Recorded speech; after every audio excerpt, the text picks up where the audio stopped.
Good morning, good afternoon, good evening, wherever you are in the world. My name's Jade, and this is How to App on iOS. Finally! We're a little bit late today, but hey, shit happens, man. That's life, you know. Trump's still the president. Today we got an awesome artist on the show. We got Gary Hubbs, man, the master of metal in parking lots. Let's kick off with one of his tracks. This is Elbow Grease.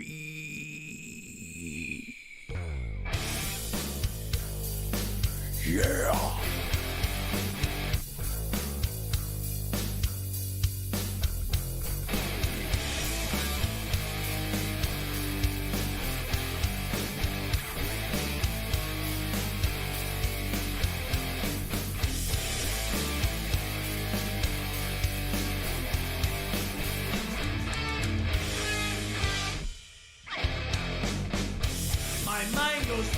I sweat and then I start to stutter 1,000,000 times before my symptoms have progressed. I've got my bread, my jam, I got no peanut butter. It's never enough. It's been a long time. It's such a small cry. It's been a such a small town vibe. I've got this dream, I trip, fall up an escalator 1,000,000 times before. Counting is intense, try to chill out, relax, a gin and frescalator. It's more than enough.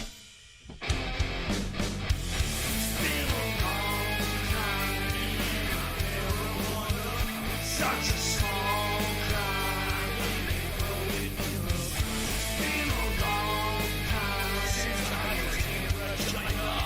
such a small town life. Can you tell me why? Shit just happens to me because I'm shy. Always looking at my feet a bit too high. Forget. Were you just talking to me? Just a minute of your time.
Start to stutter 1,000,000 times before your symptoms have progressed. You got your bread, your jam, you got no peanut butter. It's never enough. It's been a long time. Such a small cry. It's been a long time since I was such a small town life. Can you tell me why? Shit just happens to me because I'm shy. Always looking at my feet a bit too high. I forget. Were you just talking to me? Minute of your time.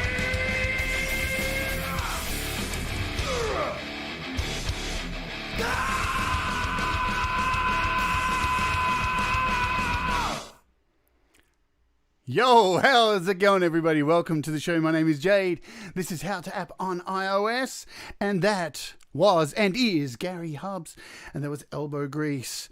Not on an album, but a single. And look, I hope everybody's doing well. If you're watching on Facebook, you don't even know that we're running late today because I didn't set a pre-warning, a pre-show or anything like that. But if you're here on YouTube, thank you guys for hanging out and sticking with us during the technical issues. You know, these things happen. And that is the joy of live streaming and all that jazz. So thank you very much for still being here. We have the aforementioned artist who just performed that song on the show today. This guy is an absolute gun. I mean, this guy makes all his music on one of fucking these. An iPhone 6S. Can you fucking believe that? That song was made on that. So he's from Canada. He's an absolute metal master. And welcome to the show, my friend, Gary Hubs. How are you today? I'm fantastic, Jade. How are you? All good. It's early in the morning, and maybe I was a little stressed. But yeah, me too. yeah, we're both probably going blah, blah, blah, blah, blah. But we have a great community here in the chat who all hung out and said, we're all good, we'll hang out and just wait. And I think they were telling jokes and all that kind of shit, so thank God for them, huh? Oh, man. Thanks, everybody, for staying around. Yeah, we promise. We promise we'll put on a good show. We'll do some juggling. I've got some strippers out the back we'll bring in. And yeah, so we'll say hello to some folks in the chat while we're here. I think I can scroll back far enough. So Scott, Mark is here, Russ, Deep Gravity, Andy Goldsby, Tim Rochelle, Tom Rochelle. What am I saying? Tim Rochelle. Blah, blah, blah. Man, I've got glasses on too. SM Borthwick. It has been a crazy morning, trust me. I've been actually up all night watching the election stuff, so that's my excuse for being a bit crazy today. I know I saw Pete Johns is here, Valium, FM, Sion's here. If there's anyone I missed, I'm scrolling through. Darren, Danieluk. Say hi if you're here. I'll see it in the new chats that pop up because, yeah, I'm scrolling back. Russ is here as well. Now, get down to the bottom of my chat. Cool. So let's jump in now. I saw during the chat there while the song was playing, we're talking about guitars. So let's just jump in. And what was your first guitar? You saw it. You saw it just there. That was the first guitar. I found the ad for it in a local classifieds, and based on the picture alone, I was 15. I just discovered Metallica, and I was like, "That's the guitar that this kid who's 15 wants." Yeah. And it's my forever guitar. It's gonna go to my oldest daughter when I pass, and yeah, I'll never get rid of that thing. It's forever. Yeah, I'm glad I don't have my first guitar. It was a oh man, I can't even think of the name. It wasn't a Chord. It was something. It was an Onyx. Ooh. Oh man, they're shocking. They're like, dude, it was horrible. Yeah, there's some suspect guitars out there for sure. Yeah, most definitely. So let's get off the bat and ask a normal question and ask everybody. Gary Hubs, what does music mean to you, my friend? I think now it means just about everything. I mean, geez, I have very little interests right now other than music. I mean, I'm a family guy, and after the kids go to bed, I mean, I don't want to watch TV. I want to rip into music. It's what I think it's what keeps me going. You know, to tell you the truth, and it took me a long time to realize that. But now that I'm practicing music a lot more, it's everything. I mean, if you took music away, I don't know what I would do. Yeah. And has it? I expect that I already know the answer to this, but our viewers may not. How has music helped you through this crazy 2020 that we've all been going through and trying to cope with the best we can? I think it gave me it gave me purpose. I think music did, really, to tell you the truth. I don't know what I'd be doing to fill my time. I'd be wasting time, squandering time. I had so much time on my hands that I wanted to make use of it, and yeah, it's kept me busy, and it's kept me engaged and creating, and I'm so grateful that everything kind of fit the way it did when it did. Well, you certainly have been busy, and you, from my perspective, I can't speak for everybody, but from my perspective, you've certainly been influencing me as well with your creativity. So the stuff that you're doing is, and I'm sure it's influencing many other people. As I said, I can't speak for them, but every day there are so many amazing people that frequent the groups we hang out in. But you in particular, since I've seen you floating around, for example, the GarageBand users group, there really was a real lack of metal going on in that group. And it seems like people like you and another guy, Kev, Darren, there's just been this really big influx of metal happening, and I think you've been a really big driving force in that. I'm more than happy to be part of that. It's funny because when you show up to a new place like GarageBand users, I couldn't know what was going on before I got there, right? So I just came in and brought the music that I'm making, and I've heard after the fact that there wasn't a lot of metal going on, and yeah, I'm pleased as punch to be part of that. You kind of came in and just kicked a fucking hole in the wall and was like, "Hey, the metal is here." I never expected that, right? I started hanging around in the group, and I started answering. People would have technical questions, and so I wanted to answer technical questions. And as I'm answering these questions, I'm like, well, they're gonna say, "Who the fuck is this guy?" Right? Yeah. Like, who are you to answer these questions? So I figured, well, I better start throwing up just a little bits here and there. I wasn't ready with a full song yet, but at least throw something up to show, okay, well, maybe I'm qualified to answer a question or two. So that's what we went, and then Elbow Grease came along, and it's been a pretty incredible ride ever since. So growing up in your house, was music a thing that was always around in your household? And if so, do you remember some of those tunes that got stuck in your head and poisoned your brain at that such a young, tender, influential age? Oh boy, grateful that my dad had good taste in music. He not all the music he listened to is music that I've kept with me. I don't know if I need to listen to Foreigner a ton anymore, but stuff like ZZ Top. Oh man, ZZ Top was huge for my dad, and I mean it's not metal, but it's guitar rock and really blues based, and it's just fantastic stuff. Pink Floyd is another one. Sorry. They influence metal. You can't deny that they had some influence on metal. There's so many bands like that who have, ZZ Top. Oh, for sure. Yeah. For sure.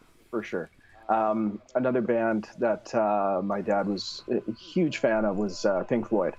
Of course. And so I lost my dad about 5 years ago, and if I want to cry, I'll listen to Pink Floyd. But if I want to rock out and remember my dad, I'll listen to ZZ Top. So I get to pick which way I want to go. And usually go ZZ Top. Yeah. Yeah. I'm sorry for your loss, man. It's definitely a hard thing losing a parent, man. It's I've been there myself, and it's a motherfucker. So certainly is. Yeah. But and especially when it's a parent too who's been musically who has influenced you musically, because my mum was the same too.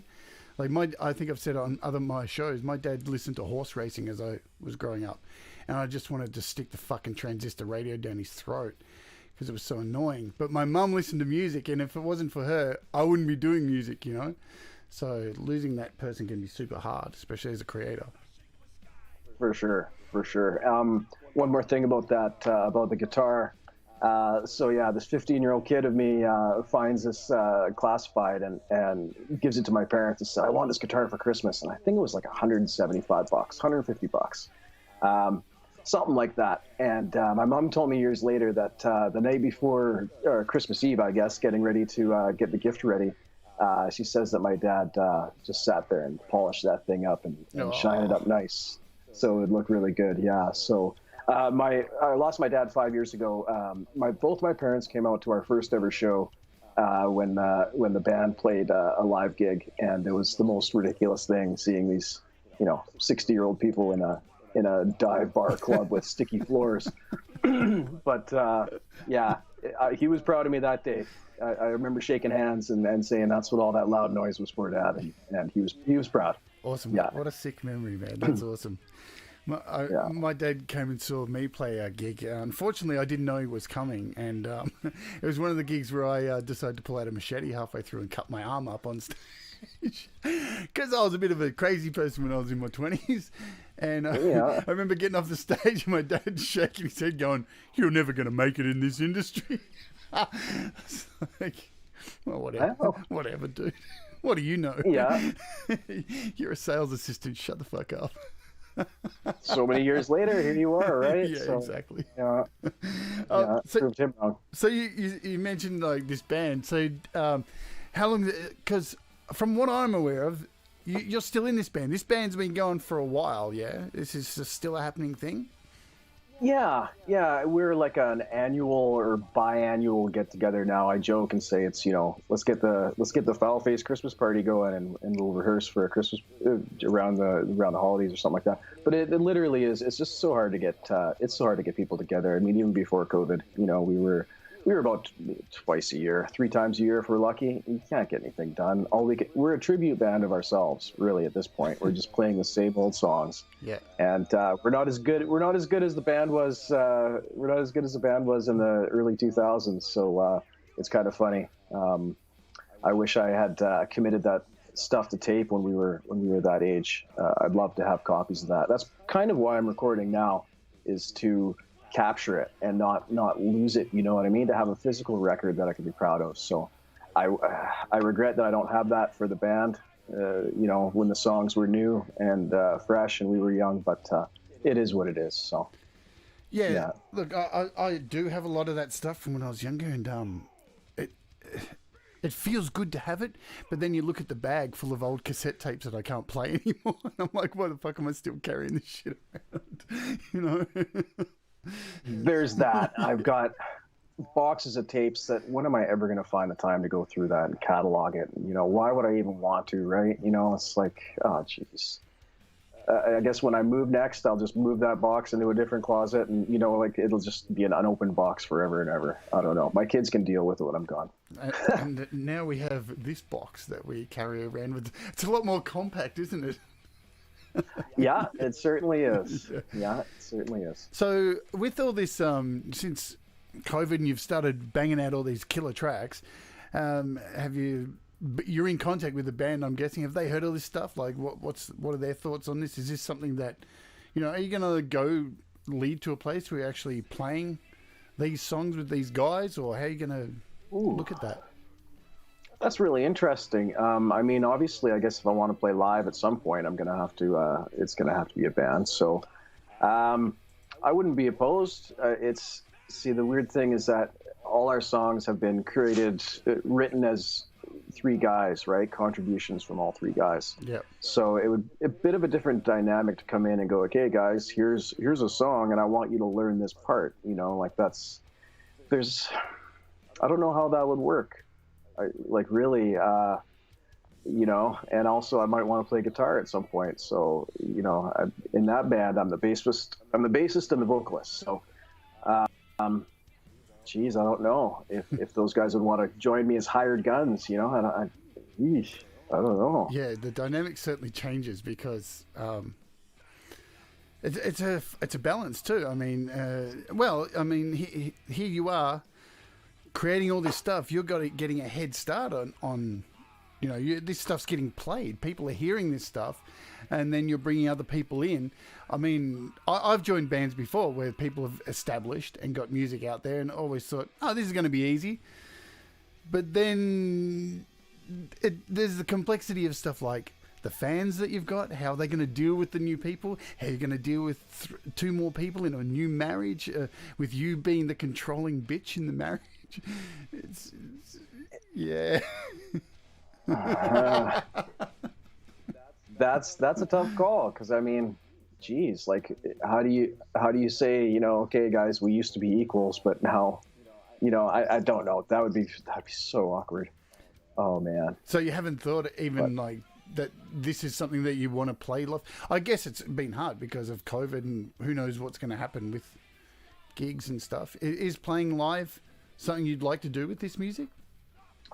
Absolutely. Yeah, absolutely. That's what I really miss about the band Foulface that I'm in, is that, we had a taste of playing shows at clubs and stuff like that, 15 years ago and stuff like that. And it's, the rush performing for people is something that you don't get anywhere else. So I would absolutely love to play this stuff live. If I ever go on tour, I'm going to go to Australia first, because I'm teeny up here, but I'm slightly less teeny in Australia, it seems. So they're liking me down there. But in the meantime, I'm really interested in getting some sort of online live performance. Just, have some backing tracks ready and belt out the songs like guitar and vocals. And I mean, there is no live right now, so that's the closest you can get. But man, that'd be a lot of fun. That'd be a lot of fun. Yeah, if only it was. Well, I'm not going to. I nearly said easy, just to be yourself and play all the instruments like you do in your video clips. But that takes a lot of time and patience. I do understand, to shoot those clips. We'll get into those a bit later. But I want to head to this. What was the first metal band that you got into? Oh, it was Metallica. I mean, if we want to say, like, if you want to make a division between like hair metal and like legitimate metal, it would have been Metallica. I have two older brothers. So aside from the music that my dad was playing, the ZZ Top and the Pink Floyd and a little bit of Led Zeppelin, I had two older brothers. So, my oldest brother, he was huge into Motley Crue and Van Halen and all that stuff. So, I mean, I was getting into that. But if we want to say the metal that is a lineage from the music that I make, yeah, it would have been Metallica for sure. And they're probably still. Which album? Master Puppets. Yeah, man. It blew me away. It blew me away. A buddy of mine says, "Hey, my brother's got this album, check it out." And he puts it on. It was Master Puppets. And, it's, you look at the album artwork, 12-inch by 12-inch artwork. And I was like, oh my gosh, this is crazy. Like that fucking logo, man, that logo just, I don't know, the sharp edges and shit. It just was so, everything about Metallica at that point was, oh yeah. Oh yeah, and I mean, as time would tell, I mean, that stood as like their kind of crowning achievement album too, right? So, it blew me away. It was almost like a light switch. It was like, okay, Poison, Warrant, Motley Crue. I don't really need you guys anymore. I've got something else going on here. So sorry, Poison. Yeah. So yeah, you have to. Ooh, let me tell you what I want. I don't want your action anymore, Poison. I actually saw Poison live once and fell asleep during the show, and I was like, that's it, man. Brett Michaels will do that. I was so done. Did you ever see that reality show Brett Michaels did on the tour bus? Fuck. Oh. I caught glimpses. Yeah, he was like traveling around picking up sluts or whatever it was. It was just so tacky. And he was just like this old pervert. Just, it was so wrong. It becomes creepy, doesn't it? That might have played in the 80s, but you're kind of an old man now, and yeah, it's a little awkward. Yeah, kind of like Vince Neil now. I don't know if you've seen the latest videos.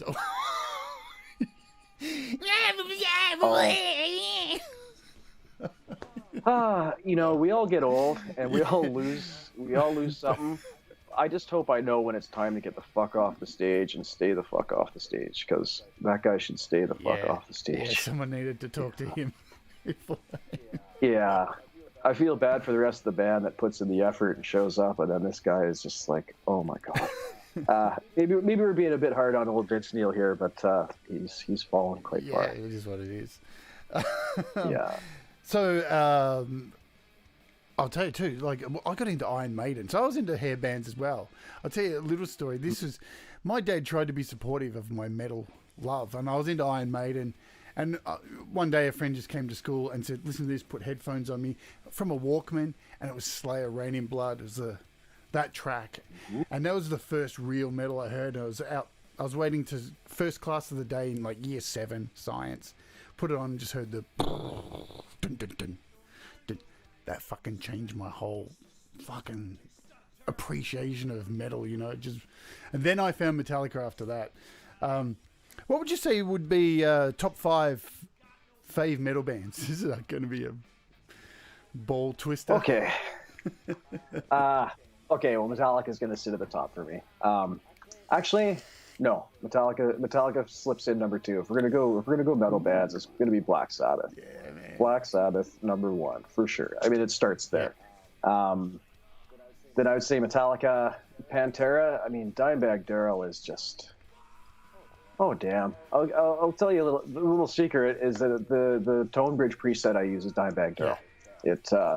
I thought of, okay, well, who's the metal guitarist with the best sound in the last 20 years, and I was like, okay, well, let's try Dimebag because he's fucking phenomenal. Yeah. So what do we got? We got 3 bands there now.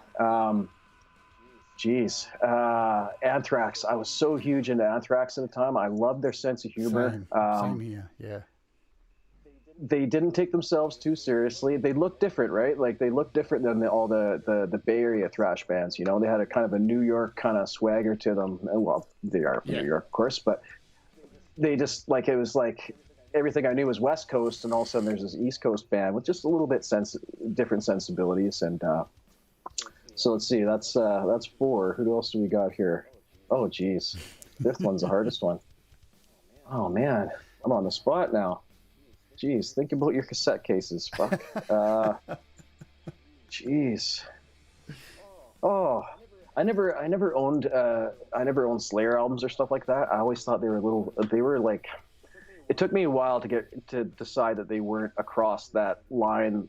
Like here's what I'm comfortable with listening, and then here's what's too heavy. Yep. At first, Slayer was like a little bit too heavy for me, but now I'm full on fan. I mean. Bassist, vocalist, there's something there too, but geez, I owe you a 5th heavy metal band, Jade. I'm sorry. Yeah, I as I said, I got into Slayer from Rain in Blood, and then I went back, and I'll be honest, I don't care what anybody thinks.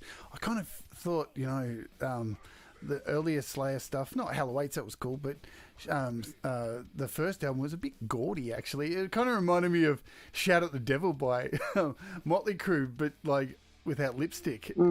Just missing the lipstick. Yeah. Oh, speaking of Slayer, okay, my fifth metal band, even though they're not really metal, I guess, well, I don't know, you can call them what you want. I'll go System of a Down. I think they're fantastic. The range that they have for just a 4-piece band, I find is just amazing. And one of the only bands post 2000 that is like one of my forever bands. It's they're definitely in there. Yeah. They came at a time where metal was starting to head down Linkin Park and all this fucking new metal. So they were definitely the best of all that shit. They kind of saved face of where metal was going, I think. I think that's it exactly. Yeah, they carried the torch that was brought on by the 80s bands, and they weren't chasing the new metal, the new metal that was going on. So I wanted to say about going back to poor old Vince Neil. Here's a guy that should stop, and then there's a band, Slayer, that retired a while ago, and man, they could keep on going. Geez, 2 different approaches, I guess. I think what it is about Slayer, why they stopped, I think just the tragedy of Hanneman passing. I think you could start to see it on Tom Araya. And Tom Araya, that dude has aged so amazingly. He looks like such a metal god right now with the beard, and he just looks like the godfather of metal. It's so amazing. It's so sad to see them go out right now like that. It is. I bet you if he shaved off that salt and pepper beard, he'd look 20 years younger. Hell too, yeah. Right? He'd be looking good under there, very young. Way to go out on a high note, to just own it, walk off in the sunset, and go, okay, we're done, but we never sucked, So and you good. mentioned Anthrax too. I think something that was really amazing about Anthrax, because I love them too. They were different. For that style of thrash at the time, what was really different, apart from being from New York, was they were actually, for all their humor that was laced throughout their music, they were quite political.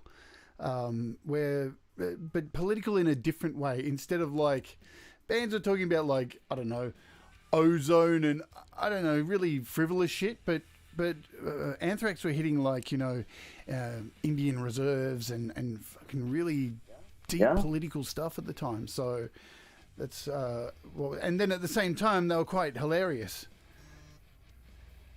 They were good at using humor and language for sure, because they were maybe they were touching more of those sensitive topics, but doing it in a way that wasn't preachy or over the top. Yeah.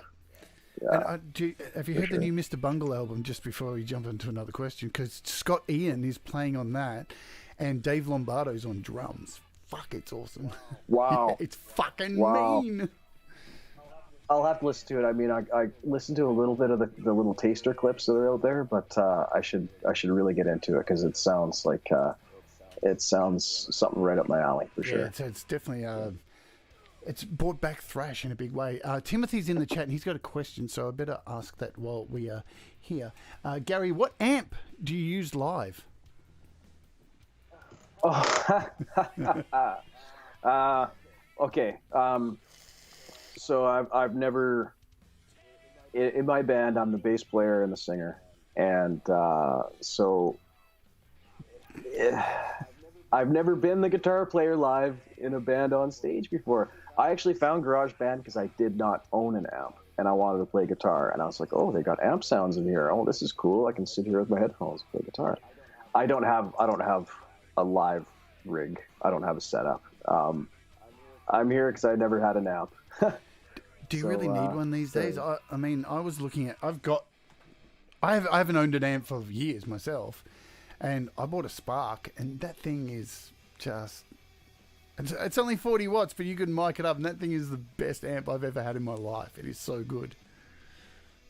You don't need the Marshall 4x12s and the big 100-watt Marshall head anymore. I went up to the rehearsal space a couple months ago, and I set up a Marshall head on top of a Marshall half stack, and I set it to clean, and I plugged my iRig and my phone in, and put my Dimebag Daryl, the cat's out of the bag, tone bridge effect on it, and it just sounded fucking incredible. Like it just to feel that sound in your chest again. You know, you can sit and play with headphones on and stuff like that. It's cool, but to feel it move, you know, the cavity in your chest is just awesome, and it sounded fantastic. Tone bridge through the clean. I mean, it's just like I got so excited because I was like, if and when I do ever go live, I'm going to be able to bring the exact same guitar sound and not really have like here's your studio sound versus live sound. It's going to be pretty seamless, and I'm pretty excited about that. Awesome. Joe Anderson's asked, what is a Spark? Do a search on YouTube for how to app on iOS and Spark, and you will find out. It is from Positive Grid. Hang on, here it is. I think it's just over here. This is the Spark. There you go. I'll go full screen for a second. I'm not shilling for them. Oops, I've gone to you. Where's my camera? There it is. There is the Spark. It's a 40-watt amp by Positive Grid, and it connects to your iPhone or iPad with an app, and it has all of the sound effects that you would get inside of Bios Effects, and you can create your own sounds. It's got its own pedals. It's got all that stuff, and it is fucking mean. It has some fucking killer sounds in it. Really amazing stuff, and it's loud as hell for 40 watts. So I think Australian, it cost me like nearly $400, so it's about $240 US. Definitely worth it in my view. So, are you a self-taught musician, or do you have lessons? Are there any other instruments you play apart from bass and guitar? I'm pretty much self-taught. I mean, my parents gave me the chance to try violin when I was very small, and so I mean, we're talking like between the ages of 5 and 8.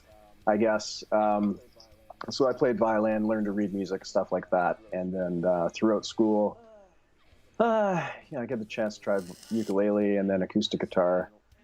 And then by the time I picked up an electric guitar, all that musical theory was kind of gone, and I'm self-taught. And so self-taught on guitar, on bass guitar, and self-taught on drums. And if you ever see me play drums, you'll be like, wow, that guy is so self-taught. His teacher sucks. I've seen you play. I've seen you play drums in videos, and it doesn't matter. all that matters is that you can hold time, and you can hold time. That's the thing. To get good at something, I'd have to put in the time, and I know that I'd be able to play the drums if I just put in the time. But it's I don't have a room with a drum kit in it, so it's not as easy as picking up the guitar. I actually played drums with a buddy of mine. He had a buddy of mine, guitar player, and his 10-year-old stepson, and they came out and we were doing Metallica covers. This is like just the past 6 months or so.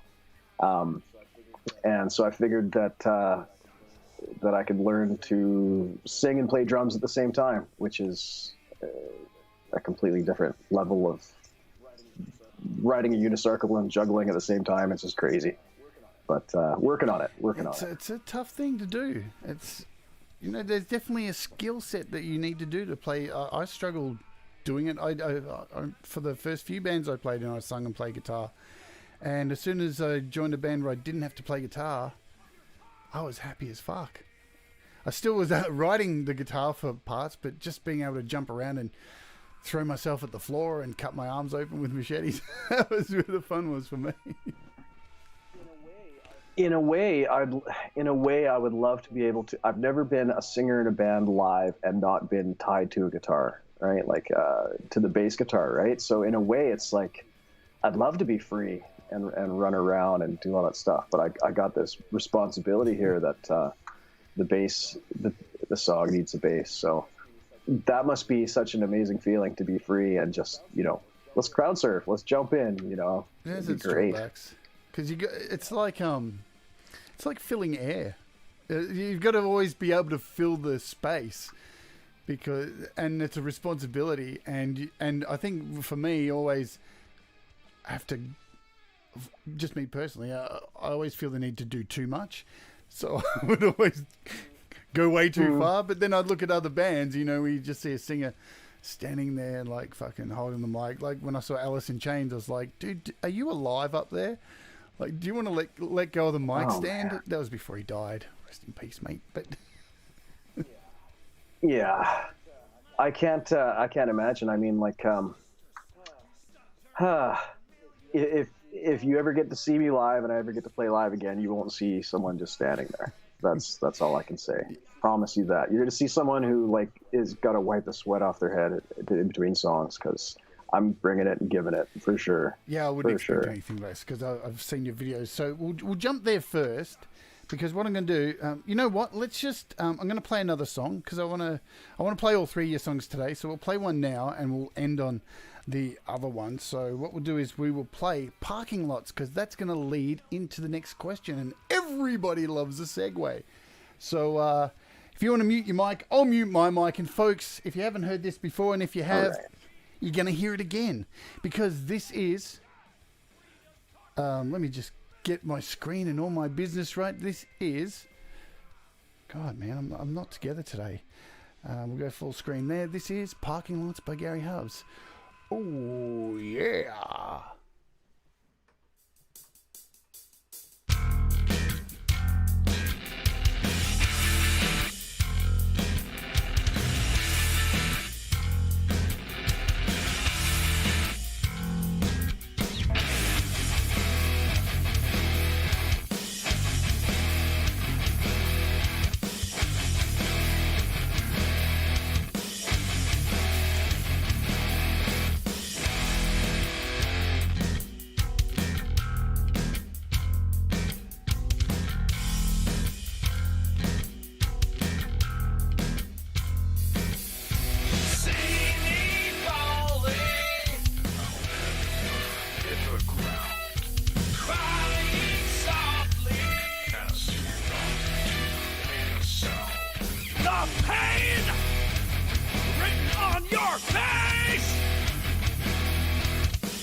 Yeah, man.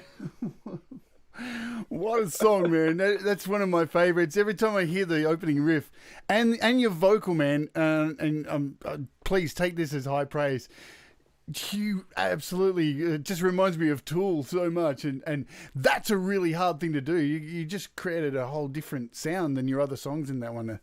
Man, the vocal is just so good in that song. Thank you so much. I'm pretty proud of it. It came together in a way. It came out how I had envisioned it in my head. Because when you sing like I do, you don't get a lot of chance to practice it. You kind of you work it out in your head, and then when you hit the mic, you go. So yeah, thank you for that. No I appreciate it. It's absolutely spot on. And the reason I played that because it leads me to the point in the title of the show around parking lots. So let's talk about the video production, because I saw a few people were typing it in the chat. People are desperate to know about this, so I want to talk about this before we get into your music. How the fuck do you create these scenes? Oh, well, hang on, let's go back. I'm getting ahead of myself. So that space that you're recording in, tell us a little bit about the parking lot. The parking lot where my videos take place is at a it's literally like a 5-minute. I could walk there in 5 minutes, but I don't, because I take my car, because I got all this gear I got to take over. But it's literally right around the corner from my house. It's the parking lot of a post-secondary technical college, and it's a ghost town right now because all the classes are online. I mean, there's a few people on the campus, but it's not anywhere near the way it used to be. So it wasn't even my first. It wasn't my first choice as a location. I had a rooftop close to home that was on top of a mall, and it just had this incredible view of buildings being built. And that was my first location choice. But security guard was on me. I didn't even get a chance to set up, but he's like, "You can't be doing that here." And I was like, all right. So I went closer to home and I set up, and I love the industrial backdrop of that parking lot. It's just a whole bunch of solar panels set up there in the parking lot, and it just create all this. It's just great. Industrial, angular, metal. Yeah, those angles are so, and there's a real theme to all the tracks too. Like, you know, with your album artwork, and I really love the theme throughout it. So it's a great space. So and when do you do this? What time of the evening, morning? Like, do you sneak out there and unload your shit into a car park and just start creating? I'm a lone wolf, late night kind of guy. Being the family guy, you know, the kids are usually in bed, and I'm free to do whatever I want about 9 o'clock at night. And so between 9 and midnight is my time to howl. So whether that's laying down the guitar tracks, or whether I'm at the other end of the parking lot laying down the vocal tracks, or shooting the video. Yeah, it's just 9 and 12. I'm far more creative at night than I am during the day, and there's just less people around, and it's a great time for me to work because I don't usually get bothered. So have you had onlookers or any trouble, apart from fuck the security guard, but have you had like people watching? Because, you know, people rubberneck. I've had a few, yeah, and it's can be a little bit embarrassing. Awesome. The video that you're going to see on Saturday on Peace Channel, I showed up to my video production space, and it was a Friday night, and I was pissed off because there's a bunch of cars sitting there, and it's like two people having an outside socially distanced visit, right? So, you know, let's sit here and smoke a pack of smokes, and I'm like, guys, can you just go somewhere else? They're like right behind where I wanted to shoot. So, yeah, it didn't even occur to me. You know, I showed up and I was like, oh yeah, I guess this isn't just my space, you know. But when you work, I'm at the mercy of things are beyond my control, right? So, usually I might get an onlooker, rubbernecker, but people usually leave me alone. Yeah. Have you? Because it's got a roof, yeah, where you are in that like particular scene. You said those solar panels. Yeah, it will stay dry. if it's raining. It'll take a lot of rain to get that ground wet, but it's relatively sheltered. And yeah, so, and I'm sure the $1 million question everybody wants to know about your video production is, how the hell do you get multiple versions of yourself playing next to each other? It's so simple that it's ridiculous. So while I make my music on the iPhone, I do my video work on my iMac at home. Already, I'm asking a lot of my phone to do everything I'm asking it to do. I don't need it to be my video production device either. So I spare it that job, and I work on the Mac. And I've got an old version of iMovie, and I googled how to do a split screen, and I found when you're dealing with an old software, you're going to find old videos. And here's this punk kid. He's like 10 years old, and he's like, "Yeah, I'm going to show you guys how to do this video here." And he's like here, and behind here is like a doorway, and he's like, I'm going to open up in this doorway behind me, and I'm going to be in two places at the same time. And in iMovie, you ask it to do green screen, but you crop it out so that I'm overlaying half of the frame with two videos, if that makes any sense. And it only works in black and white. If there's any sort of color, then it starts to look like I'm pixelating and fading in and out. I switch to black and white, and it looks just crisp, like it was meant to be. And so when I shoot my videos, the camera cannot move. It's got to stay on the tripod the whole time. So I've got to make sure I've got all the material I need before I pack it down, because there's no way I'm going to be able to set it up again. So if I do my job and I don't kick the camera or bump it or anything like that, then it's going to stay in the same spot, and it's going to make editing so easy. So it's so simple. It's ridiculous. Yeah. So I knew that you use your Mac for editing, because do you actually film with your iPhone? No. I've got a DSLR with that shoots video, and it just, when I look at the footage side by side, the phone can't even come close to comparing. So I've got detachable lenses. I can change my depth of field. I can do manual focus. It's an actual piece of gear. So I'm so grateful that I've got that actual piece of gear to use. There isn't, because I thought you may have even used an app, because there is an actual app. I'm trying to bring it up now, put it on the screen. I don't know if it's still available. It does. So it's called Clone Camera. I'll bring it up here in our small camera thing. Is it Clone Camera Pro? So I actually have it installed, and you can actually take a shot. Can I get a? So if you can see it there, you can actually you draw over yourself, and then you take. So I think it's only for photos though. It might only be for photos, but. And you can actually then take another photo of yourself. So you could actually animate on it. God, this app's really old. It's really old. I think it's free. Clone Camera Pro. I only just remembered I had it when I was watching a clip and thought, I'm sure I've got an app that does that. And then I remember my ex-wife used it and took a photo of herself in the kitchen with 4 copies of herself cooking. And I was like, fuck that. It's bad enough having one of you in my life. God, I have to have a dig at my ex-wife every episode of this show. So once you videotape everything, you take it back, you put it on your Mac, and I'm guessing this is pretty time-consuming stuff to put all this together. How much? How many hours would you average to put together just like one clip, one of your music videos? Oh.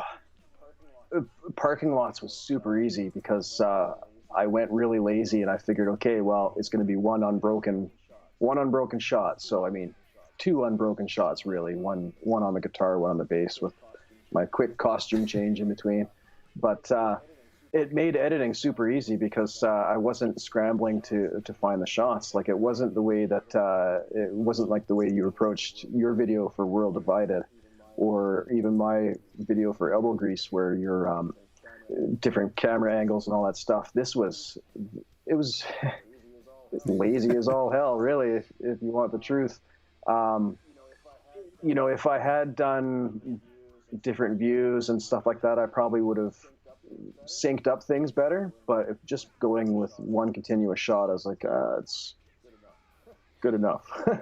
So that was really simple. I mean, the video for Elbow Grease, geez, that probably took me like 15 hours. But I'm also relearning iMovie that I haven't touched in 10 years too, right? So the video on Saturday that's more of a 30-hour video, I would say, if I had to put a number on it, because it's a lot more edits, you know. I like the simple continuous take videos because there's no editing, but I'm sure you can, when you edit video and you get the edits right and it's tight and it looks good, that's a good feeling of satisfaction. And I'm sure you felt that a few times yourself. Yeah, those are those moments where you just stop for about half an hour and you just keep watching that bit over and over again and then go, no, I don't want to do any more now, because it took you so long to get that, and that's perfect, and the rest won't be.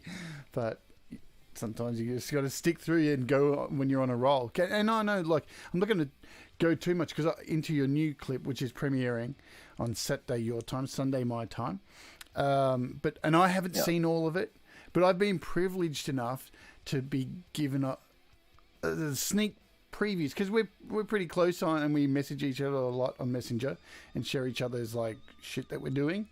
You know, I was really surprised at how fast, you know, you put that together, because there's a lot of complex stuff in your new clip, really complex stuff. I just put my head down when I started working on that thing. It was like, okay, here I'm tasked to do something, and I don't know if I really want to be here right now, so let's just get it done and get out. But I ended up falling in love with the project. So in the end, I went from being a place where I don't want to own it to I'm really, really proud of it. So that was a 180. But the video work, when you get it right, man, there's just so much satisfaction there.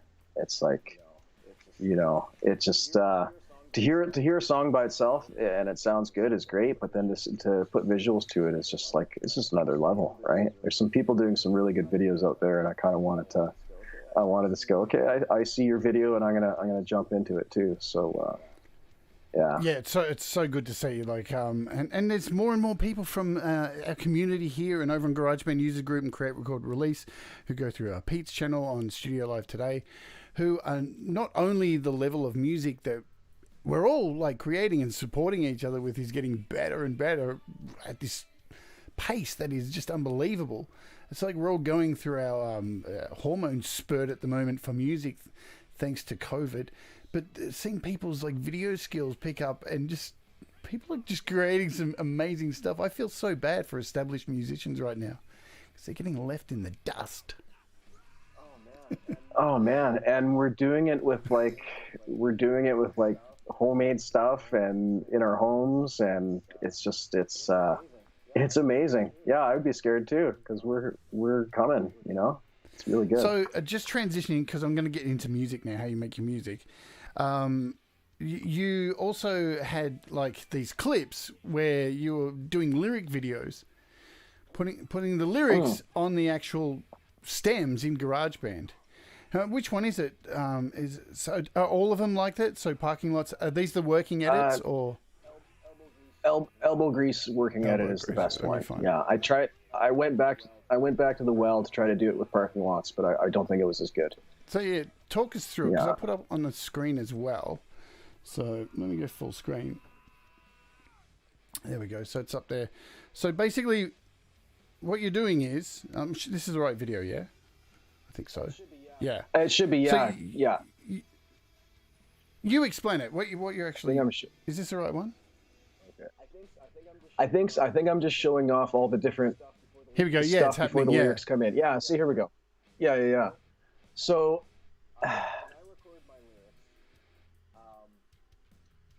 do as many takes as I can until something shuts down, and that might be me, that might be the phone, it could be the battery of the phone, it could be storage on the phone.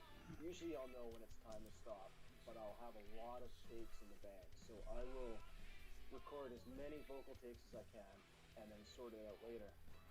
And so in the process of editing together the best composed vocal track, I started splitting and putting up a quick note so I know what phrase I'm looking at. And so I could find it later. And I just realized that if I just take this a bit further, it just becomes a lyric video. And so I practiced this a few times and did a screenshot, and I was like, I was really in a hurry to share this song. I was really in a hurry to share it. I was pretty happy with it, and I wanted to. It was my first full contribution to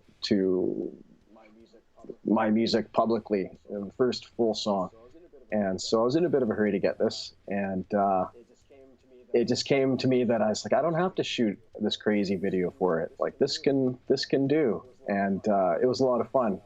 It was a lot of fun to do, and I haven't seen anyone do anything like that since. So. Yeah, I was incredibly jealous when I saw it. I'm like going, what the fuck did I never think of that? So if you can see it on the screen here, it's just incredible. Like it blew me out of the water because, here we all are, a lot of us who are using these devices, sharing our music, and you see the question pop up in groups all the time. How do you screen share? How do you screen share? And, we're always answering, going, this is how you do it. And then here you are. And I remember the first time I saw it, I'm watching it going, oh, yeah, cool. Pretty much standard screen share. I'm like, what the fuck? Fucking lyrics in there as well. It was just, this is just, yeah, man. Really original stuff. And I was absolutely jealous as fuck. But I just think it's really out of the box. And another aspect of your creativity that drew me to you as an artist. So, and it's such a small thing, I don't know. Did you know you're on something cool there? Like, I think it's something I'm not suggesting. I think it'd be something really cool to use for a bigger clip, for once you release an album and to just have this in there as like a callback kind of thing, because it's such a great idea. When I was doing it, it was just such a simple little gesture. It was an easy solution to a problem I had. How do I make a video? I was blown away by everyone's screen recording videos where they open up their settings and here's my EQ and here, look at all these funky apps with really cool user interfaces, and I was like, oh man, I'm jealous. I don't have all that stuff. What do I got? So. It was a really simple gesture. I had no idea that people would be impressed with it or whatever, but it's pretty fun to see. The simple things in life are often the best. That is the motto here in Australia of cornflakes, and it's true. Cornflakes aren't that cool, but the motto's cool. So let's get into your music, how you make your music. So as I've said in the beginning, it is on an iPhone 6S. I have one of those still right here. Still, in my opinion, one of the best iPhones ever made. Still able to take iOS 14, still chugging along at a good pace. I mean, when they put the insides of this phone, they broke the mold. I'm never been a fan of the case. I'm still an iPhone 4 lover, so I love the new design, going back to that square edge. Just don't like the slipperiness of the. But so, and somebody asked here in the chat, so let's ask with their question. I'll scroll back up. I was thinking of something around bass. How low can you go?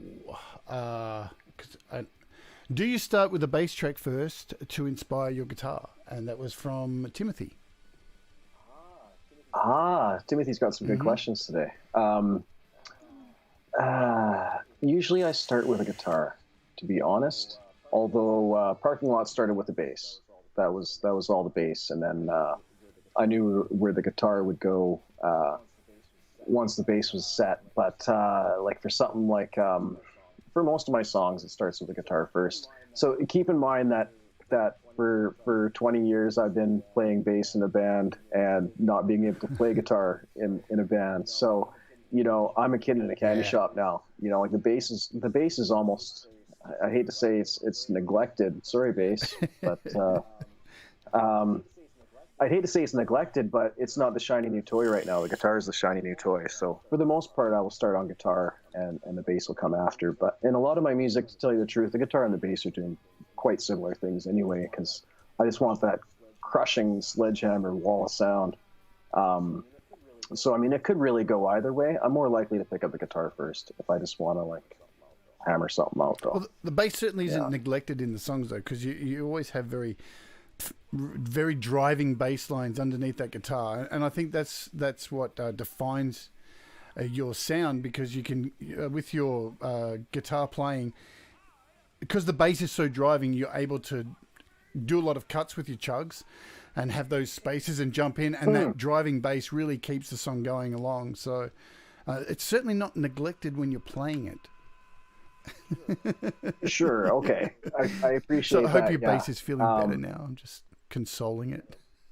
I hope so too, yeah. My bass is going to go to my youngest one when I pass. That's all sorted out. But parking lots, that was the bass line that came to me. And so, you know, it came first. But I should pick up the bass more and like see what kind, because I mean, I will come up with different riffs if I start with the bass first, right? So, you know, maybe I should pay some attention to the bass and pick it up every now and then too, instead of just throwing my bass line on after the guitars are done. So you've already mentioned too that to use that Pantera sound. I would never have guessed, because you know, I think the Dimebag sound is very distinct. In every guitar sim you find these days, Bias Effects, Tone Bridge, everyone's got a Dimebag Daryl sound, and it's actually very rare that I hear one and go, that's exactly it. They're all close, and I don't think yours resembles it. I think that's a good thing about Tone Bridge, because we'll talk a bit about Tone Bridge, because it's a fucking killer app. You know, it's a great palette to start with too. I think you'll agree with Tone Bridge. To be able to just go, and the variety of stuff in there too. I remember like just doing searches and going, all right, what about Trivium? I bet Trivium's not in there, and fucking Trivium's in there. It's like, okay, what about Dark Throne? Okay, there's a Dark Throne. What the fuck? So it's a great landing page to build a tone on, definitely. For sure, and I mean, with the way that you can edit everything too, I mean, you can edit everything in that chain, right? So it's pretty amazing. It's I don't play like Dimebag Daryl. I don't have the chops, but so I took his tone maybe, but yeah, you won't hear his style of playing necessarily in mine. I'm probably more of a Hetfield type guitar player than I am a Dimebag Daryl player, but I prefer Dimebag sound. Yeah. So if it sounds a bit different, you know, then that's even better, because then it's less his and more mine. So I think what's interesting too, like, and I think we're both similar with this. There's been over the last few months, like in the groups that we hang out in, there's been a bit of a renaissance around drums, and I know you're playing a bit of a part in that. I know I've played a little part in that, and we're both not drummers. I'm definitely not a drummer. I've only been playing drums for a year seriously, and had bought my first kit and stuff. And as you've said, you know, you're not really a full-time drummer. We can hold time, and that's all you need. But your drumming technique on iOS has, you know, captured a lot of us going, how the fuck? How are you doing that on GarageBand?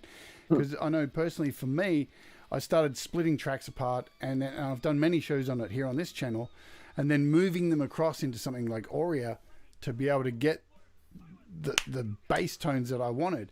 But then I saw you pulling the same tones that I was trying to get in GarageBand. And so how's that all happen? How do you pull that magic off? Oh, some of it's just dumb luck, to tell you the truth. You know, like, I'm a big fan of I'm a big fan of getting ideas from other people.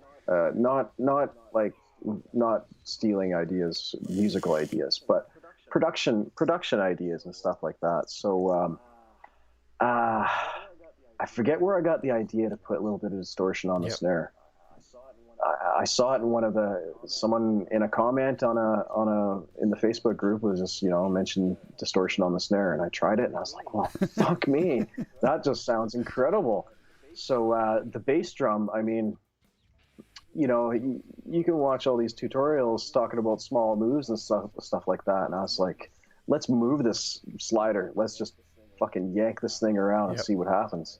And then I found the kick sound that I was looking for. So that really brought my drums to life. When I'm writing a song now and I compose it on just my one single drum track and I haven't added the kick and the snare, I can barely listen to it now. I can't even hear it in the mix. It's like it's not even there. But as soon as I apply the bass drum and the snare, it just crashes, comes out. So you split your tracks apart. How do you? So you put them all in one track, and how do you split them apart? Yeah. So I mean, I'll have all my drums will be on one drum track, and then I'll go and copy every kick hit and put it in its own track that I've got my own preset for, and then I'll copy every snare hit and paste it into its own track that I've got a snare preset for, so that I'm like hitting the ground running now.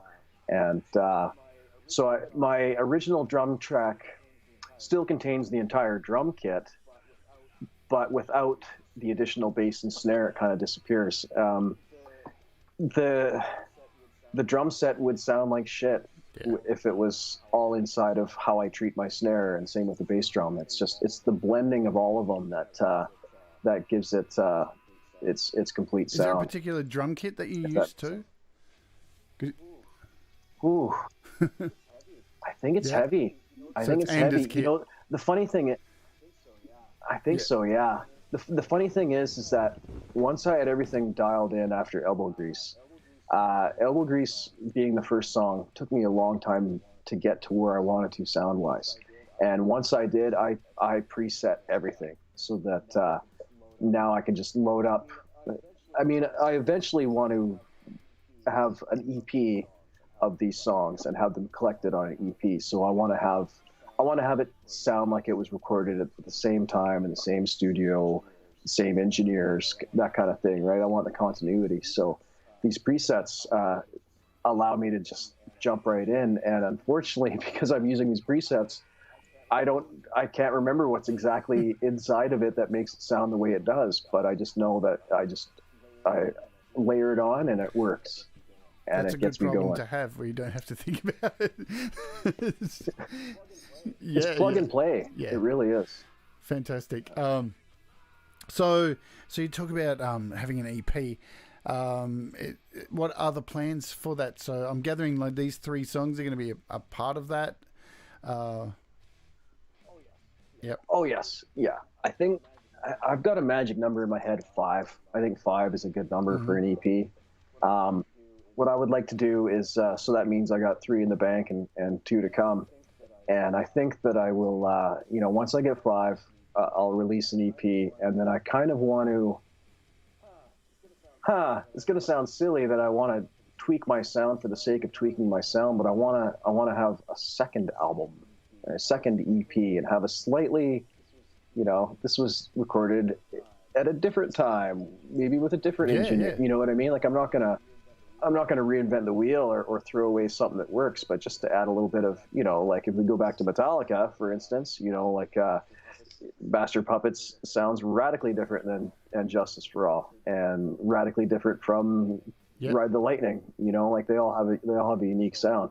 So I would like to have that. I'm not gonna tweak or change my sound until I've got those 5 songs. And then I'll look for a little tweak and maybe see if I can find some other tricks to just alter the sound a bit slightly. I think that's a thing that many artists wouldn't even consider, because you think about bands like Slayer and, metal bands with these iconic sounds that we've grown to love. And Metallica's a great example of this. Like, Ride the Lightning, Master of Puppets were very, they're definitely not the same. There's a step up with each album with production, but they were using the same people to produce. And then Justice for All came along, and that thing really popped and took him into it was so cutting. The sound so cutting, there was no bass in it, unfortunately. But and I don't know if you know this, like, you can actually get a version of the album with bass on it, and it's in Guitar Hero. If you get the game Guitar Hero, they actually remastered it for the game, all the songs, and actually put all the bass back in. There, and some guy has taken those and compiled them all together and made a recording called "Injustice for Jason." That is true. Justice for Jason, and it's, once you listen to it, you're like, oh, I can't listen to that dry vacuum sound anymore, right? Like, oh man, that poor guy, Newstead. Man. He deserved to be heard on that. He got fucked over so bad. Poor guy, having to replace Cliff Burton at the same time. That's a massive ask, and you're a Metallica fan. Anybody who is would know, watching subsequent documentaries on them since. I mean, they super struggled with losing Cliff Burton. And here's Jason Newsted at the same time coming in going like, oh, I'm in Metallica, this is the best thing in my life. And he's in with these broken down guys going, fuck, we just lost this dude, man. And you're never going to replace it. And then they're in the studio, and I don't know if you've seen the documentary with the producer of Justice for All, how he says... He was in the studio just with Lars, and they had done a mix. The album was done, and then he spent this night, and Lars was in there by himself or whatever, and Lars just pulled all the bass out and just went, oh, no, man, I really like it like this, man, They're like, okay, you sure? Shouldn't you just go and play tennis, Lars, or something? Isn't that... Talk about cutting your nose off to spite your face, hey? Like... Let's kill the entire bass frequency on this album, like, it's just great. I mean, they didn't kill the frequency, they killed the instrument. They kept the frequency in because I've heard them say stuff like they took out all their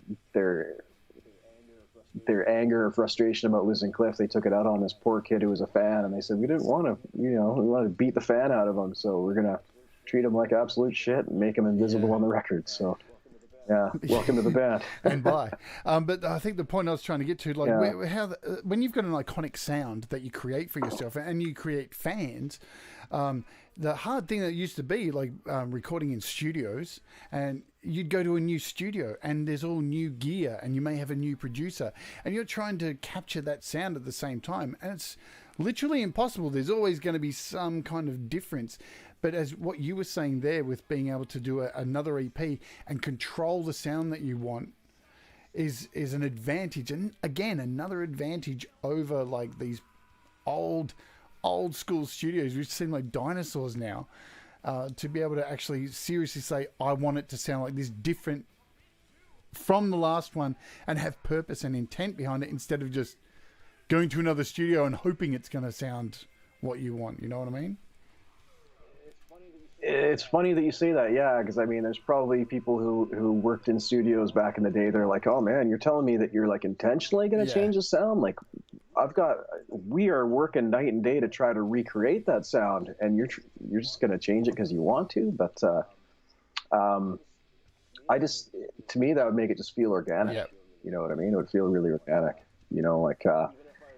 Even if I learn, new tricks or stuff like that, I might save them for song number 6, 7, 8, 9, 10, second EP kind of thing, right? So that I'm not gonna change what's working for me now, but kind of keep that in my back pocket for something I can do on a next thing or something like that, right? So, I mean, I don't want to end up. I want to be like AC/DC where I've got an iconic sound, but I don't want to be like AC/DC where I make the same album over and over again. Just don't write every riff in A. Well, yeah. I mean, even like someone like Rage Against the Machine kind of fell into that too, right? Oh, geez, there's my 6th heavy metal band, Rage Against the Machine. How would I forget about them? like they kind of fell into that trap, right? Where their first album was just this amazing thing that was like, it had all this range on it, and the production was flawless. And they go into Evil Empire, and it's like, okay, well, their sound is a little bit different. There's some reverb, there's some different effects going on here, and then it almost seemed like every other album that came out after kind of sounded like that without little change to it. So, I kind of want to show evolution, I guess. It's hard to capture natural spark. Things that, like you're saying before with recording video and editing video, that sometimes you just hit those marks and go, oh, holy shit. It's really, it's an art to be able to capture those. And it's luck. It's dumb luck, a lot of it, really. I know on this show here, I sit here every day and talk about apps and try and teach. And at the same time, a lot of the shit that I'm doing is absolute fucking just dumb luck. I think it will work. Let's just give it a go. Woo! Or even something happens by accident and you're like, what that is just, oh my gosh, that's brilliant. And I couldn't have thought that up in my head, but because my stupid fat finger dragged this thing in the wrong spot, it's like, what? Are you crazy? Yeah, there's serendipity involved, just for sure. Promise me you'll never go for the drum sound from Saint Anger. Just please. Oh, no. No. Those things are just best not to talk about ever again. Man, jeez. No, they don't even play the songs from those albums, do they? Fuck no. Like they don't even touch Saint Anger live. I remember because I was still a fan by that stage, and sorry for the fans, people in the audience who aren't don't want to hear these Metallica stories, but I remember going on Metallica.com once, and there was an interview with Lars before they released Saint Anger, and he fully was going, "Oh no, man, we're gonna be like this. We've got this new sound, kind of like Meshuggah." And then Saint Anger came out, and it was just like, "Oh dear, you think this sounds like Meshuggah, dude?" Have you been pouring fucking Dettol into your ears? I think that Saint Anger does have value in that it signaled a turning point for that band, for sure. Where they came back to the thrash from the alt rock new metal that they were chasing. No, I don't even. I couldn't even tell you the song listings on those albums. There was a long time. There was a long time where I wasn't even interested in Metallica at all. I was listening to Black Sabbath or listening to Nirvana, stuff like that. Nirvana, sorry, there's my Canadian accent. So, and I came around to Metallica again, probably when they came around to themselves again and embracing their past and being a thrash band again. So, Death Magnetic was cool, and I've enjoyed everything else they've done. So. I saw them on that tour, and I won tickets from the radio station. It was awesome. I called in. I was the right caller. I got a pair of tickets, and I was just about to text my buddy, the guitar player, and say, "Hey, do you want to go see Metallica?" As a joke, I asked my wife, do you want to go see Metallica? She's like, "Yeah, I do." And I was like, "What? Really? No way." So took my wife, my pregnant wife at the time, to go see Metallica, and they were fucking incredible. It was the first time I saw them with Robert on bass. Who man. I think he brings a lot. He's got the fingers. Yeah, he's awesome. Rock.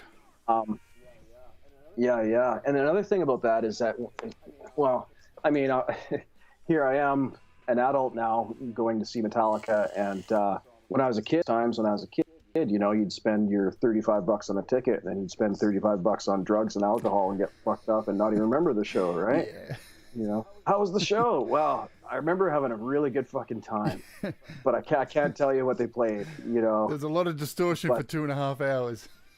yeah, that's it. But so I go to see them later on, in my late 30s with my pregnant wife, and of course I'm on my best behavior, and I was 100% there in the crowd watching them, and I was like, these guys rock. Well, the hell of a show. The difference was too, they were 100% there as well, because back in the day, it was, "Hey, anybody want a fucking beer?" Yeah, that was everyone want a beer. James these days is much more refined, dude. So Yeah. Well, another thing about them now live is that something that always used to piss me off when I used to see them was James wouldn't sing everything, and he would just turn it over to Jason Newsted for a couple songs. Yep. I'm like, I don't want to hear Yeah. Newsted do Creeping Death. I want to hear James Hetfield do Creeping Death. You know, so thankfully Robert doesn't sing, as far as I know. But He does backups. man, does he? Yeah. Does he? Okay, he does a fantastic job of doing Cliff Burton's old stuff. Yeah, definitely. I think they felt bad for Jason for what they did on Justice for All, so they're like, let him sing Seek and Destroy. You know, Yeah. give him a spot, you know. Throw him a bone, Yeah, right? poor guy. Keep him interested. Yeah. Because I mean, he brings energy, but yeah, I didn't want to hear him sing. Yeah, and look, as one thing I despise was seeing Lazarick wearing bicycle shorts. Oh man! anyway, I could sit here talking about Metallica all day, good and bad. Yes. So let's get into, and I'll bring up the right screen for this. I want to know 5 to 10 of the apps that you use, and I'll bring up where are we? The App Store that you couldn't live without, and we shall bring them up and show people. So you tell me, and I'll bring them up on the screen. All right. Well, I guess GarageBand's too easy. Yeah. So I'll start off with ToneBridge. Sure thing. Is that before ToneBridge, I thought that GarageBand iOS was good as a scratch pad, but not good enough as a vehicle to finish actual work.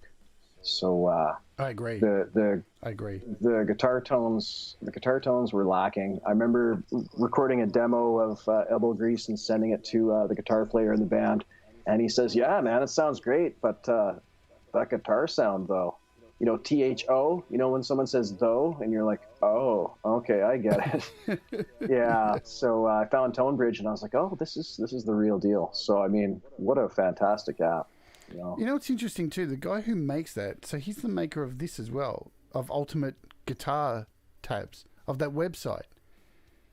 Oh, no idea. Yeah, so he makes, so they're tied up, and the way he makes money, so he puts that out for free, and he sells a subscription for Ultimate Guitar Tabs, hoping that people will, you know, download the free tones and use that, and then they'll want to learn some tabs, and hopefully they'll get a subscription too. So that's how he makes money. I find that clever. I would have thought it would be the other way around. Give away the free tabs because people are submitting them and make the money out of the fucking tones. But hey, I'm not complaining, dude. Keep it free. We love it. I don't want to say that I don't want to say I'd pay this much for it because of, you know, what if someone's listening? But to get this for free, unbelievable. Yeah. It really is. Yeah.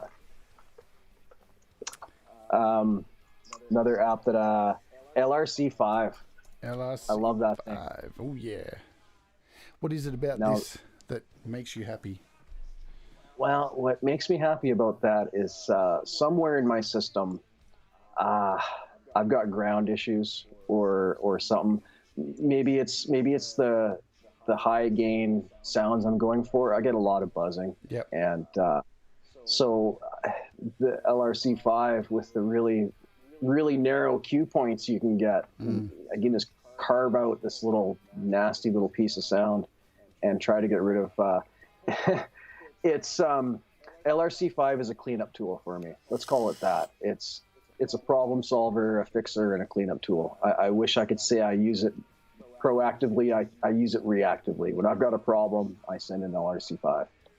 Yeah, and I think the beauty of it is that it is so clean too, and it's free. Let's not shirt the issue. It's absolutely free, but yeah, it's so clean, and I think that's important to a lot of people who are starting out as well, because doing a show myself each day on apps, I can almost sense when I'm doing an app that looks really complicated from the get-go, just by the way people are talking in the chat, that it's like, this looks fucking complicated. And people are scared to jump into that. And LRC5 just has, I mean, look at that screen there. It's just, you can't be afraid of it.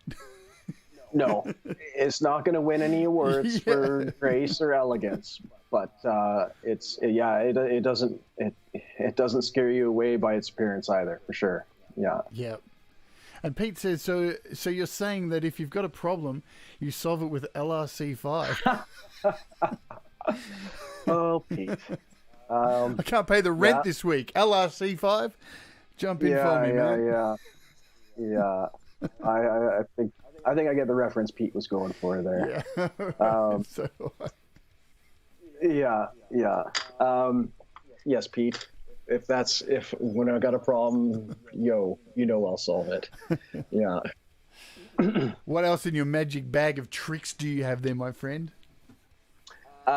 Voice Record Pro 7. Yeah. I think that's a good one. It's again not a sexy splashy app, but ever since I saw it on your show, actually, and I got to say most of these apps are thanks to you enlightening me about their existence and stuff like that. But I find it just a really versatile app for if I need to send someone a file, it's too big, I convert to MP3 really fast.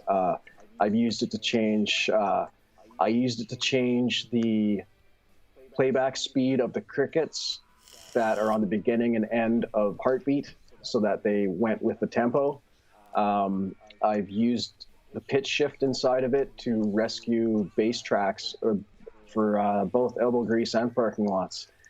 I recorded the bass early on, and those scratch takes became my final takes because I didn't think I could improve on the performance of the bass guitar. So I had gone and freaking re-recorded the guitars, and they were slightly out of tune because I decided to use a freaking tuner this time. So LRC5 was able to pitch the shift for me enough to save those performances that I thought were really good. So, I mean, this app does a lot of good things. Yeah. And it bounces files around.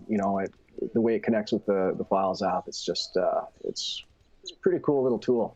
Yeah, I've been using it a fair bit because I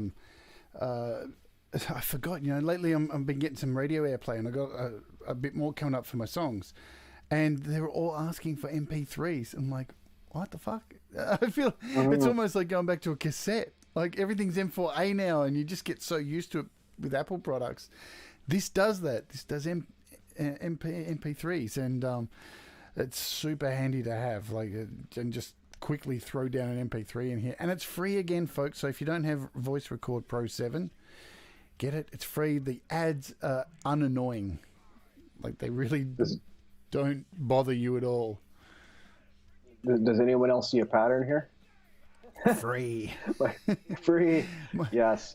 My nana used to say, if it's cheap, buy it, but if it's free, run. They're gonna scam you. That was before the race to the bottom. Yes. The other thing about the Voice Record Pro 7, what a beautiful little meter it has, that little analog meter. Yeah. It's just, oh man, it's so good. That takes me back to my dad's dual tape deck stereo back in the day. That's the exact same meter. They could have lifted it off. So yeah, we need more skeuomorphic meters, definitely. Yeah. It just takes you back and makes you feel like you're in a real studio. What you're doing, For sure. Another one that I'm learning to love tremendously. Now, I lived without it, so I don't know if you could say that I can't live without it. I lived without it, but now that I've set my fingers on it, Mammoth for bass guitar is a big freaking hairy beast with tusks. It's immense, this thing. And again, because I saw it on your show, but god damn, that thing just has snarl. I'm just finding it. Yeah, Mammoth bass. Sorry, I had a brain fart there. I couldn't even think of what you. I'm like, I couldn't even think of the word mammoth. Mammoth, is that what it's called on here? There it is, Mammoth bass amp. Yeah, man, what a crazy sound, huh? Yeah, dirty, brutal, guttural. Fuck. Just, I've really struggled for the longest time to find an app that would turn my bass into those bass sounds that you hear on awesome bands, and this has been the only one that's been able to do it. It's so good, and I mean, I haven't released anything that I've used it on yet. It's still pretty new in my workflow. The songs I'm the songs that I'm currently working on, I'm using Mammoth. The song that is going to be out on Saturday, it uses Mammoth. But I mean, I was fairly satisfied with my bass guitar sound before that. Yeah. I was using I was using a blend of two things. I was using Inside Tone Bridge. Going back to, again, my favorite metal bands, I found the preset for Hand of Doom, Black Sabbath. Fucking awesome song. So it was like, it, you know, if there's 100,000 guitar sounds in there, there's like 500 bass sounds, right? That's the only problem with Tone Bridge. So I'd been blending two things together. I'd been blending the Hand of Doom on Tone Bridge with a GarageBand amp and getting a fairly decent sound, and I really liked it. But Mammoth is just, man, that just exponentially is just huge. And I still blend it back with a GarageBand bass amp just to get the low and the high covered. Yep. But it's so good. Well, I wanted to touch on just talking about the pedals and stuff. I'll just show you. I don't know if you've gone to this extreme. This is how I have my... Do you set up pedal boards on Tone Bridge? I've got a very small pedal board with just a couple things. I saw yours, and I... Yes, you should show people. It's fantastic. I've got a ginger soundboard, a metal soundboard with a whole bunch of mixed metal, a Soundgarden soundboard, a rock sound, so there's heaps of rock stuff in there. No distortion soundboard, so wahs, a Tool soundboard, Napalm Death soundboard, Deicide soundboard. I think, what else we got? Morbid Angel, Anthrax, Cannibal Corpse, Slayer, Muse, Metallica Black, Metallica, and all the Metallica albums separated into their albums with all the songs. That's what I remember. Yeah. But it's funny. I have all these, and the only one I use is this one, the FMC, which has Skeleton Christ Slayer, Venereal Warts by Impetigo, Holy Wars, Megadeth, Terrorizer, a Megadeth one, another Terrorizer one. They're the only sounds I really keep using. So anyway. Don't those little pedals look gorgeous? Yeah, they're so with the album art on top of them, like little jewels. they're lovely. I wish other apps would do that as well. It just, I don't know. They try to make them look like pirates of Boss pedals and the real thing. With these ones look so sweet, just with a little picture of the album artwork, and they look lovely. Oh yeah. My Boss overdrive pedal is boring as hell. It's just yellow with black type. I mean, geez, these have album art on them. Awesome. Were you a person who used like two pedals with a piece of cardboard and tape going across, so when you clicked, both of them would click on together when you played? I never did that. No, God, no. But that was such a standard of all metal bands here in Melbourne. Like, everybody did that back in the day. Yeah. I will say as a bass guitarist playing live, I leaned heavily on the overdrive pedal, and that's what makes Mammoth so awesome, is because you can get that sound again, that distortion. Yeah, it's good. Anything else from your bag of tricks? Oh, my bag of tricks is very small. Everything I know about apps, I've learned since I joined this crazy community back in March and April, and most of the apps I've been introduced to through your show, and anything I do, I'm probably doing it the slow, stupid way, and there's probably an app that does it better. But I'm still I'm still an infant here. My world is still growing around me, so I don't use a ton more stuff. I mean, I master inside of GarageBand. I don't use any mastering apps or anything like that. Maybe I should. Maybe I will at one point, but my bag of tricks isn't that deep, really. And that's not a bad thing, because for all the apps I have sitting on here, I probably use about 10 of them, if I'm honest. Well, you've got apps that you forgot you've had. I don't have that many apps that I can forget that I've had them, right? So I'm still coming from a place of naivety, really, and every day I learn something. How do I put it? What I don't know could fill a freaking room, is what I'm trying to say. I'm exactly with you, man. I make the best out of what I got, and if I do something one way, it's because I don't know any better. You know, That's the best way to be. Plenty of space to keep absorbing more. You know, who wants to know everything? That's true. Yeah. I just want to learn something every day. You haven't lived until you've learned something every day. Mm-hmm. Mm-hmm. Well, we'll call it a day for apps. So we'll finish up. I just want to talk about what's happening on Saturday. So if you don't know, so Pete laid out this challenge in one of his show on Pete Johns' channel to organise a cover for you to play. He had a list of songs, and it turned out to be Ice Ice Baby by Vanilla Ice that you decided to cover. I remember talking to you about this privately, going, and you were kind of a bit like, oh fuck, not really a fan of this shit. And well, it's fucking sounding awesome, man. Wow, let me say, I'm old enough to remember when that song came out, and I fucking hated it then, and I thought it was a piece of shit then, and so I get charged to do this challenge, and a man of my word, I'll stick to my guns, and if I said I'm going to do it, I'm going to do it. So so I mean, I know that there's.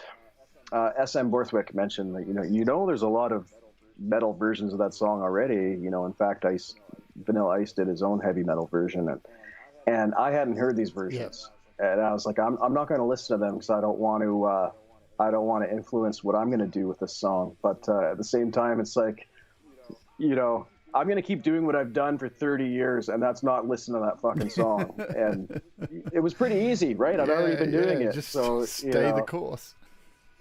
Yeah, but it's important to say that at the end, I couldn't be more proud of the project I did. So starting from a place where it's like, oh my God, I can't believe I got to do this, and to end up where I'm at is pretty cool.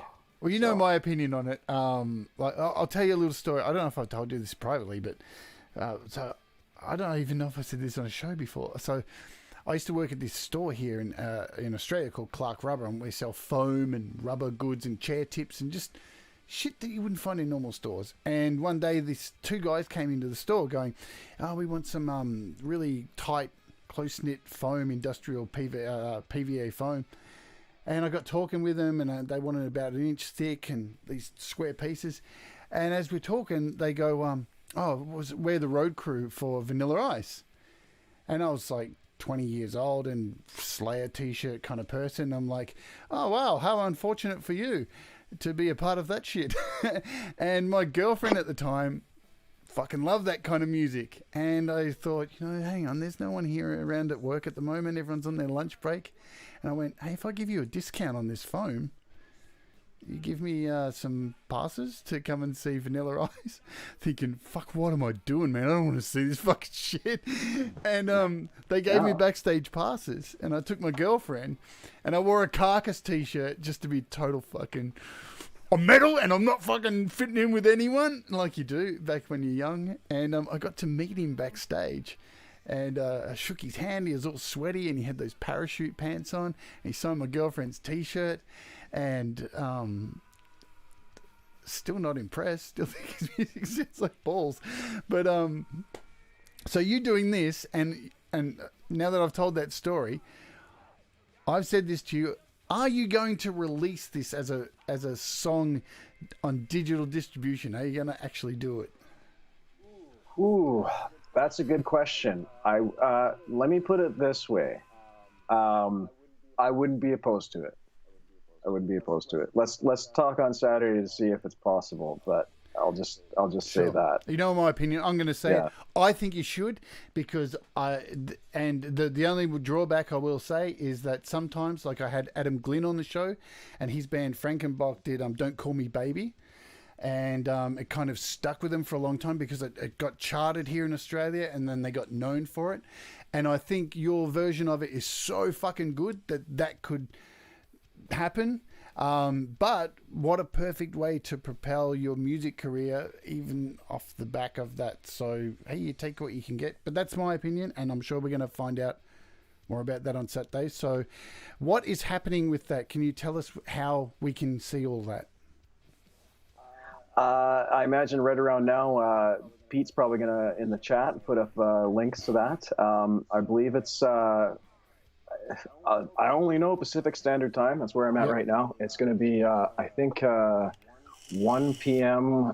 Saturday, 1 p.m. my time Saturday. I believe Pete's going to premiere his reaction to the video, and then we're going to have an interview after to talk about it, and I'm going to have a lot of explaining to do.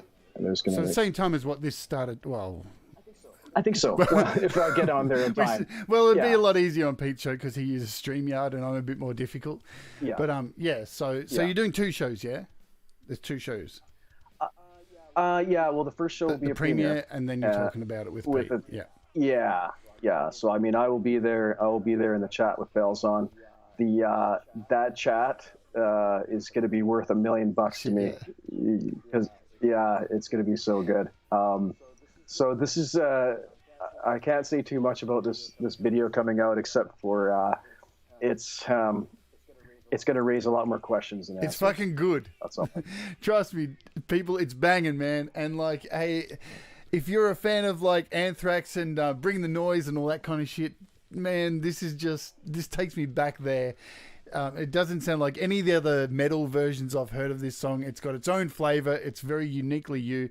I just want to say my opinion from what I've heard of it. It's going to be bananas. I can't wait to hear and see the whole finished version. So make sure you tune into that or I'll come after you. So Pete's put a link in the chat. There is a link in the description. If you're watching this on the replay, there's a link to all of Gary's music in the description, all his social media pages, so you can always go and have a look there. And remember too, if you are watching on the replay as well, ask a question. I'm sure Gary will answer any of your questions if there's anything we haven't covered today. But I will get now to the last question that I ask everybody. And when, in your humble opinion, Gary Hubbs, is the best time for somebody to start creating? Right now. Right this minute. If you haven't started already, start right now. There's no guarantees on tomorrow. Mm-hmm. No one promised me a tomorrow. No one promised any of us a tomorrow, right? You never know. So right now, get on it right now. There is no guarantees for tomorrow. Sorry to be such a downer, but right now. Wait till tomorrow. What? Yeah, I mean, what if something happens to you, right? Start right now. Start right now. Damn straight. Absolutely couldn't agree more, and I'm glad you said that. So I'll get you to what we'll say. So we'll say goodbye for now. So is there anything else you want to say to anybody before we toddle off and play your song to go out? Oh, I'd like to thank everyone again for hanging out and waiting for me to finish doing my old man trick and actually learning how to make the computer do what it's supposed to do. Thanks to you, Jade, for having the patience with me and not calling it quits on me. No problem. Thanks to everyone in the group. You know, there's so much love and support in this group. It's just a fantastic community, and I don't regret any time I spend on social media when it's spent discussing music and listening to some of the fantastic things that are coming out of the groups. It's inspiring. You know, inspiration travels in every direction. It's not a one direction thing. It flows circularly. So thanks to everybody for all the support, and it's been so much fun. That's pretty much what I'll say. Well, thank you for creating such awesome music and filling up my Apple Music with great music, because nearly all of my music that is in Apple Music these days is our community. It's bizarre when I go through it and see so much music of all these people that I see every day and get to hang out with. So hang on the line with me, and so we can have a chat just briefly afterwards. Ladies and gentlemen, thank you for being in the chat. Thank you for your patience today. Thank you, Gary Hubbs, for being on my show. I've been hanging for this for a long time. Thanks for people on Facebook who've been watching as well. Thanks in the chat. Look, you all have a fantastic weekend coming up, and let's hope Trump loses. I just had to throw that in there because I'm such a bitch. And we're going to go out right now with, what are we playing now? We're playing Heartbeat. That is right. That's the one I haven't played. So kick back, enjoy, bang that head that doth not bang. And we'll see you next week with a whole bunch of new shows. And I'll see you on Pete's channel on Studio Live today as well. And we'll catch you for your premiere on Sunday here, Saturday in the rest of the world. Adios, my friends. Do the things that make you happy, and we'll see you again soon. Bye-bye.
Overturned. Let me tell you what we've learned. Play with fire, you get burned.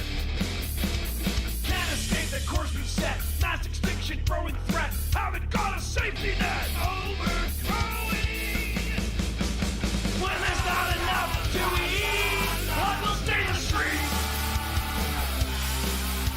And when their heads roll past my feet, I will feel my heartbeat.